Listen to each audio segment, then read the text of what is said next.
Hello, wonderful people. Welcome back to this wonderful channel where we bring you back-to-back updates and information. It seems as if something is happening in the house of the IPOB and the DOS. I will be reading to you two letters. One was written by Simon Epka, and the other one was written by Chika Edoziem, the DOS of the IPOB. Now, the other day, the medical doctors went to the DSS custody with Aloy Ejimako, and they were denied access. Now, there is this two letter that is contradictory. The other one was by Simon Epka, letting the world to know that let the world know that Mazi Nnamdi Kanu has been denied access to his medical personnel.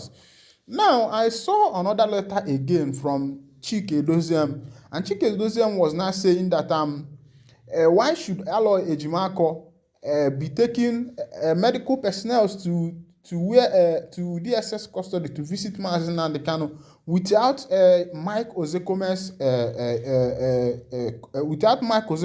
consent and what is Ifeanyi Ejiofor's consent. Now let me read out, without talking much, let me read out the letter to you. Meanwhile, if this is your first time of joining us on this channel, please try your best and subscribe, like, comment, and also share. Let's go to that letter so that you will see what is happening. Then you can judge by yourself. This is from Mazi Simon Epka. See what he wrote. He said, today, the 6th of June 2023, the DSS denied Mazi Nnamdi Kanu's personal physician and ear specialist access to examine him and his personal medical records.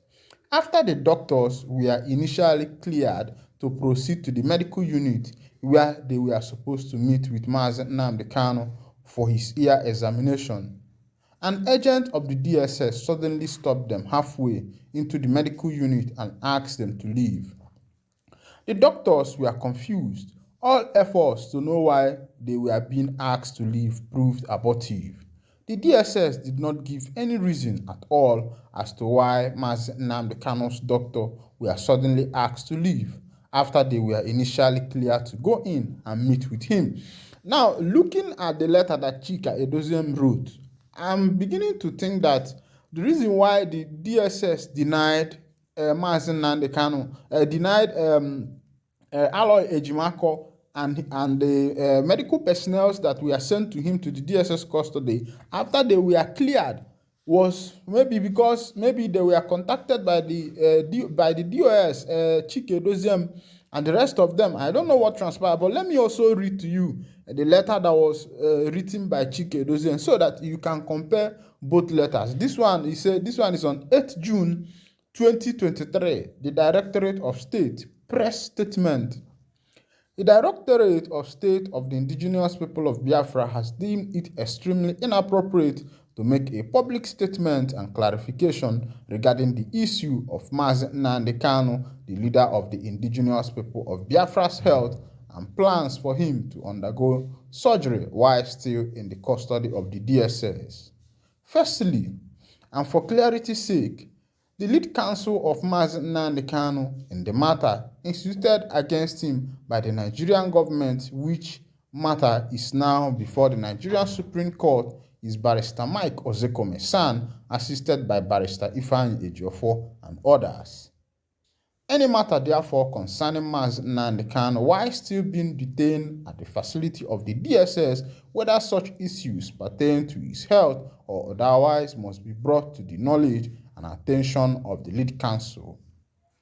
The Directorate of State of the Indigenous People of Biafra can no longer tolerate anyone or people who are either driven by pecuniary consideration or other motivations to endanger the life of Mazi Nnamdi Kanu while in DSS custody.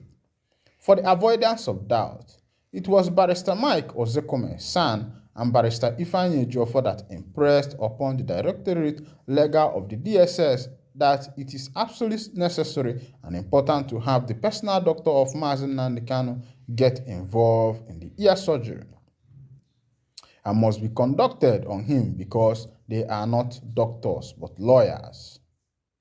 After Aloy Ejimako, Emmanuel Kanu, and others working in cohorts with them must retrace their steps and desist from visiting the DSS office with people they call doctors without the knowledge of Barrister Mike Osekome-San, the lead counsel to Mazi Nnamdi Kanu. How come those that were never present when the understanding was reached to have Mazi Nnamdi Kanu's personal doctor involved in deciding the issue of his surgery are the ones who are parading people at the DSS as personal doctors of Mazi Nnamdi Kanu? The attempt to smuggle in certain persons as Mazi Nnamdi Kanu's personal physicians without informing the Sun is very suspicious, to say the least. The Directorate of State of the Indigenous People of Biafra wish therefore to inform IPOB families worldwide and Biafrans in general that if this individual, to wit, Barrister Aloy Ejimakor, Emmanuel Kanu, and those working with them, their names are known to us, continue on this path they have chosen, they and the Nigerian government must be held responsible. Should anything untoward happen to Mazi Nnamdi Kanu, the Directorate will not allow Kenya to repeat itself. Signed, Chika Edoziem, Head of Directorate of State of the Indigenous People of Biafra. Now, you can see the contradictory in these two letters that we are written. Now, I'm trying to understand, why the three barristers, the three lawyers, were not able to contact each other before carrying out this. Now, Chike Edoziem is complaining that it was Mike Ozekome and Ifeanyi Ejiofor that were the one that pressurized the DSS to allow Mazi Nnamdi Kanu access to his personal doctor.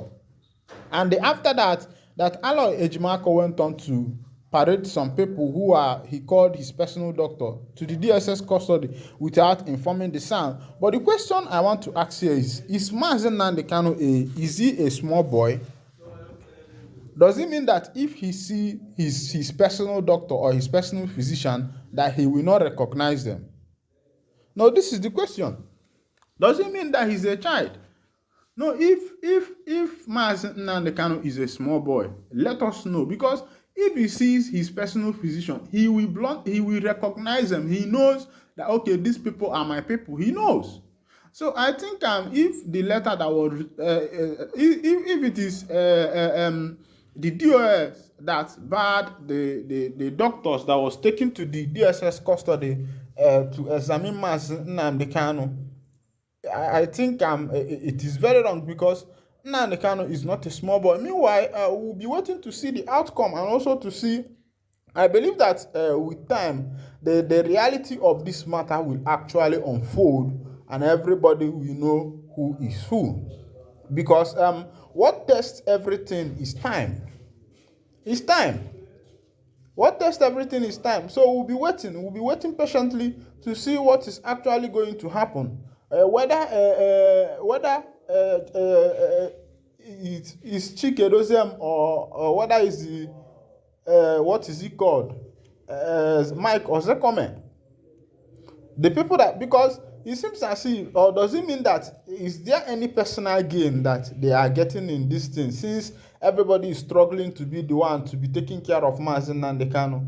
Maybe there is a personal gain that they are getting from it, because if it is a willing work that people are doing for themselves, doing for their country, a country that they believe that is going to come to pass, I believe that it should be a free will work, and it's not something that somebody should be persuaded to do. Meanwhile, there is information that after Mazi Simon Epka blasted Ozekome, that Ozekome has not visited Mazi Nnamdi Kanu for a long time. I don't know how cogent that information is, but if that is true, I think it's very bad. As it is now, the condition where MNK found himself now, I think that he needs more love than any other thing. Because he is secluded, he is all by himself, so he needs to be taken care of. He needs love. He needs love, yes. He needs love. As it stands now, he needs love. He needs to be taken care of. But meanwhile, I'll be winding down the curtain here. And if this is your first time of joining us on this wonderful channel, please subscribe, comment, like, share, and also remember to on your notification button so that whenever we are posting our news, we'll be the first to collect it. Thank you for listening. God bless you.